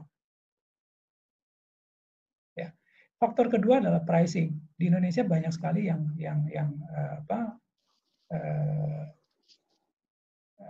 faktor pricing menentukan daripada apakah dia ingin beli atau enggak. Kembali lagi banyak juga ada studi-studi mengenai price sensitivity test apa dan sebagainya yang bisa dilakukan, tapi kan tidak terlalu konklusif setelah. Jadi pada saat di riset sangat signifikan sekali pada saat setelah diluncurkan kok bertolak belakang seperti itu. Ya. Di sini terkadang kita perlu ya simplicity tadilah ya. Jadi simplicity melihat kepada balik lagi ini kan apa yang dipikirkan konsumen nih ya. Dan memang agak sulit kalau kita tidak berada atau berusaha berada di dalam lingkungan mereka. Jadi yang paling pertama adalah coba pahami dan berusaha menjadi mereka. Jadi kalau kita mau jual produk A, misalnya bikin, saya nggak tahu produknya apa ya, kue misalnya, apa sih yang mereka ingin? Apakah pengen mereka yang mengenyangkan, apakah mereka pengen yang enak? Kalau bisa kan semuanya gitu, ya. Tapi begitu ada harga kan sekian, oh, tapi harganya sekian gitu. Saya cukup kurang nggak terlalu premium, tapi ini acceptable buat saya. Jadi balik lagi kembali ke pertanyaan tadi ya. Saran saya sih adalah mencoba mendalami atau menyelami lah ya. Seperti konsumen mereka, konsumen kita ya. Jadi kita adalah mereka. Oke. Oke, Pak. Berarti ada needs tadi, kemudian pricing, tergantung sensitivitasnya ada di mana, karena berbeda-beda ya. Kemudian we have to put ourselves in customer shoes, kira-kira seperti itu ya, Pak ya. Ya.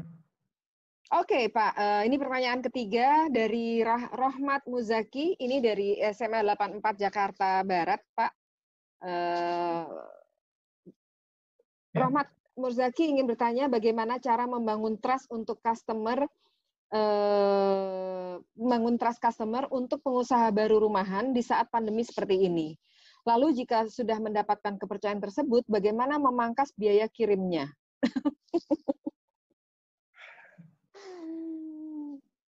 Oke, ini bicara mengenai industri rumah tangga ya, industri rumahan lah, ibarat seperti itu ya.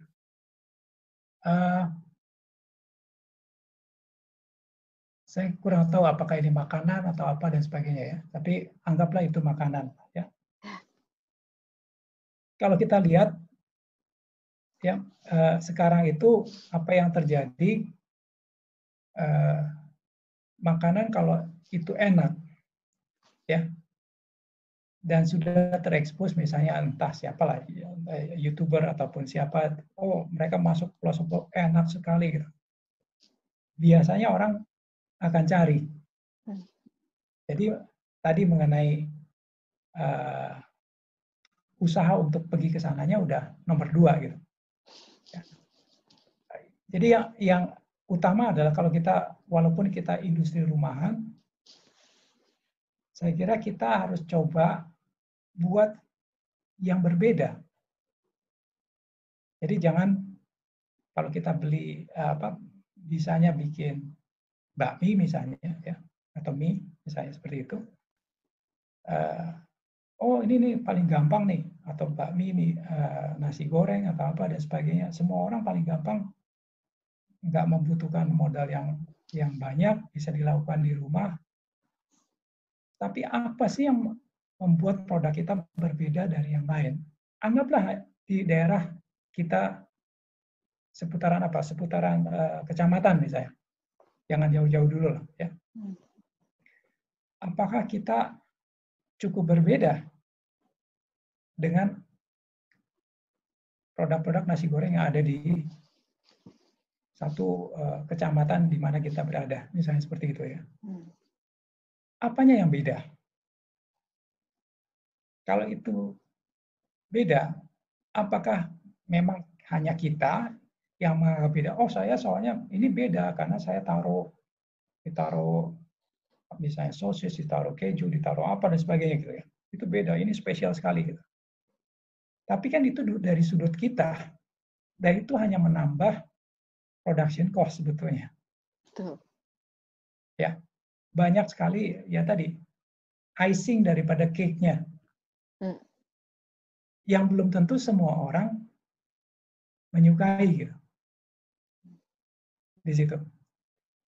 Ya, jadi produknya menurut saya kalau kita mau sukses dimanapun, quality jangan sacrifice. Ya. Jadi kalau itu makanan harus enak.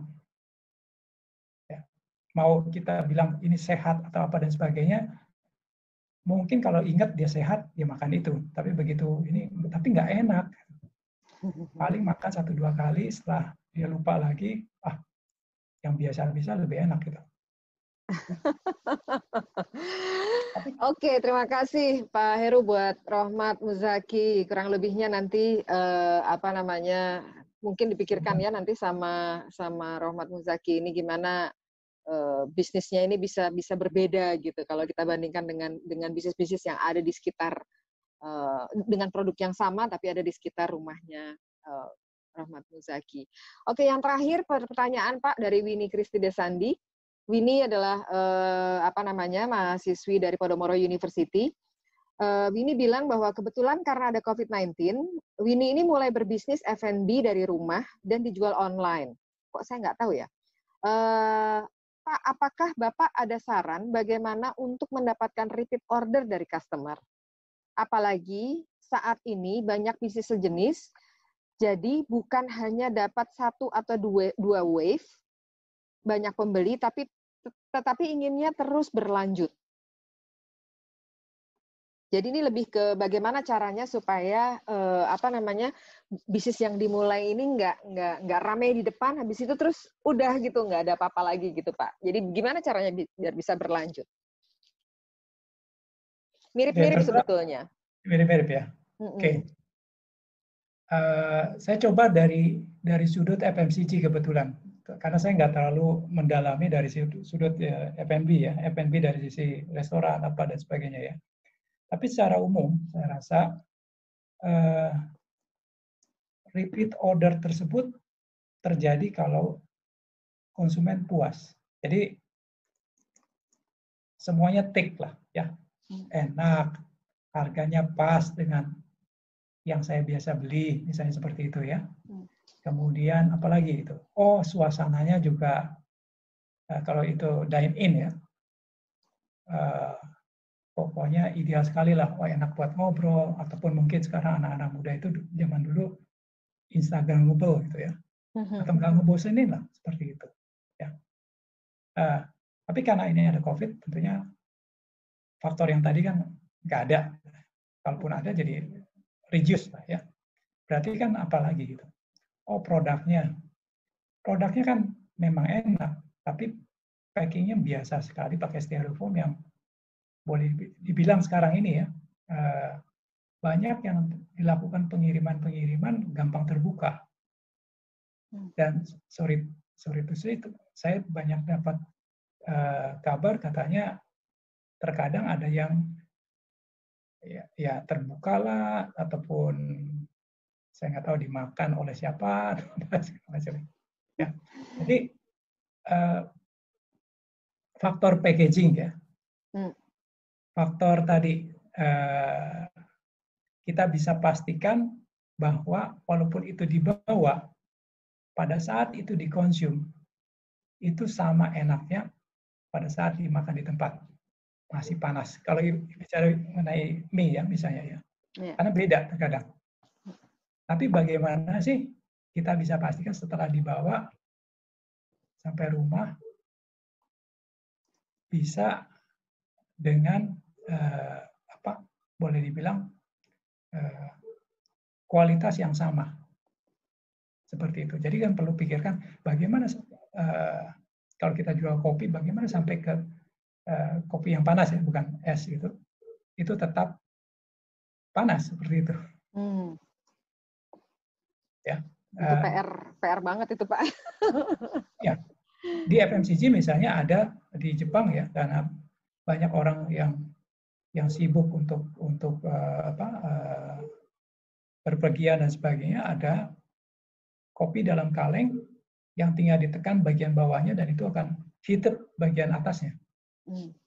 Teknologi ya, itu di FMCG dan murah, tidak mahal seperti itu. Jadi balik lagi,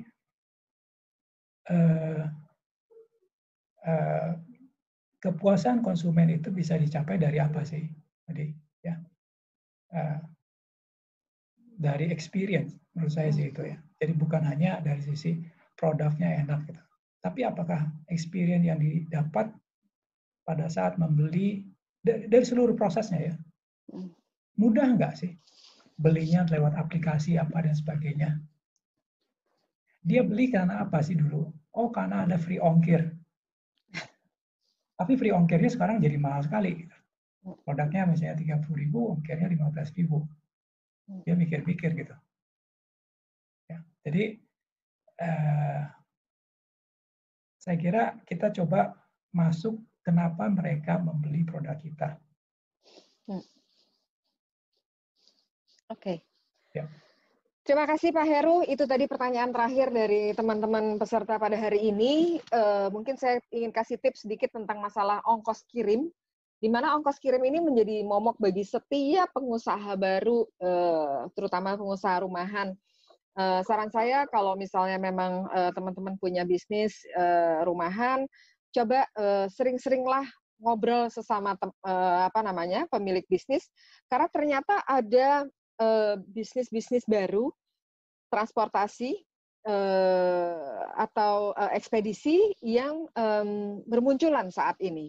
Ternyata Pak, saya itu kemarin sampai kaget, saya pesan sesuatu dari Bandung, 1 hari sampai, dan harganya nggak mahal gitu. Setelah saya tanya, ternyata itu adalah diversifikasi dari salah satu perusahaan supermarket gitu. Jadi saya berpikir bahwa ini berarti peluangnya betul-betul ditangkap oleh perusahaan ini gitu ya. Itu katanya itu punyanya Hero. Jadi ada namanya Paxel kalau nggak salah. Itu kalau 1 hari itu bisa waktu itu saya beli rendang kebetulan dari Bandung. Ya. Itu dikirim cuman 1 hari, betul-betul 1 hari. Besok kan, jadi saya pesan siang hari ini, besoknya sebelum jam 12 siang itu sudah sampai paket, dan saya hanya bayar 25.000 aja gitu. Sama kayak Gojek yang dari agak jauh gitu ya ke rumah saya gitu, yang lebih dari 10 kilometer. Oke Pak Heru, terima kasih banyak saya ucapkan 1,5 jam ini sangat bahkan sampai hampir 2 jam ini kita belajar banyak dari Pak Heru, dan saya mengucapkan terima kasih yang sebesar-besarnya kepada Pak Heru atas waktunya, atas insight-nya, atas semua pelajarannya pada hari ini, karena saya pun merasa bahwa ada enrichment dari knowledge yang nggak cuma teori gitu ya Pak ya, tapi ternyata ada hal-hal yang kami ajarkan kepada mahasiswa, antara lain yang act, learn, and build itu tadi, yang sangat sesuai gitu dengan apa yang Bapak lakukan gitu di UP. Terima kasih Pak Heru. Sama-sama. Asal jangan bosen kalau next time kita undang lagi. Mungkin nanti kita temanya udah bukan krisis lagi Pak. Mungkin kita nanti akan bicara hal-hal lain yang lebih yang lebih up to date di masa yang akan datang. Terima kasih sekali lagi, dan sebelum kita akhiri, saya ingin mengajak semua teman-teman untuk memunculkan kameranya, karena kita akan foto bersama secara online, dan sambil kita menunggu teman-teman mengeluarkan kameranya, saya ingin share sedikit tentang kuesioner yang teman-teman perlu untuk isi, karena sertifikat hanya akan kami kirimkan kalau misalnya teman-teman mengisi kuesioner dengan tautan atau link yang ada di screen yang saya share sekarang ini.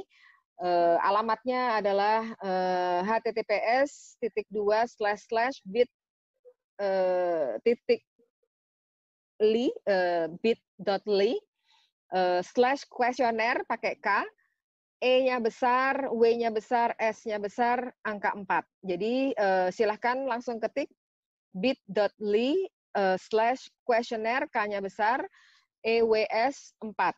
Jadi teman-teman, data kuesioner paling lambat diterima dalam 3 hari. Setelah 3 hari kami tidak akan proses sertifikatnya, karena terlalu banyak nanti kalau kita tunggu kelamaan gitu ya. Jadi mohon untuk segera mengisi kuesioner. Baik teman-teman semuanya, silahkan dibuka kameranya. Kita akan berfoto bersama dengan Bapak Heru Adi Utama. Silahkan. Wow, cantik-cantik dan ganteng-ganteng loh Pak Heru. Oke. Wow, ada Edi dari 2000 Entrepreneurship 2016, ada Eka juga Entrepreneurship 2018, ada Thomas Matt, ada Tommy, ada Lung. Wow, luar biasa. Ada satu orang yang saya nggak mau sebut, nanti Pak Heru kaget, atau mungkin Pak Heru udah tahu. Silakan Bu, dibuka kameranya. Oke, Shirley, Karissa, silakan dibuka kameranya. Oh ada Yonggi, wow. Silakan Sion, buka kameranya, kita foto bersama. Oke, untuk foto bersama ini, coba pakai tangan kiri atau kanan. Nah ya, kayak begini ini artinya ada dua arti. Sign 3 jari ini yang kita miringkan ini artinya bisa kewirausahaan atau bisa entrepreneurship. Oke? Baik, teman-teman semua siap? Mbak Vivi boleh dihitung? Oke, udah ready ya? Aku foto 1, 2, 3. Oke, sekali lagi. 1, 2, 3. Sip. Makasih. Terima kasih Mbak Vivi, terima kasih semuanya, terima kasih sekali lagi Pak Heru, luar biasa sekali siang ini kita mendapatkan insight yang luar biasa. Semoga di masa yang akan datang kita bisa bertemu lagi di acara yang lain. Dan untuk informasi teman-teman semua, hari Kamis nanti akan ada sharing session dari mahasiswa entrepreneurship yang sudah memiliki bisnis fashion.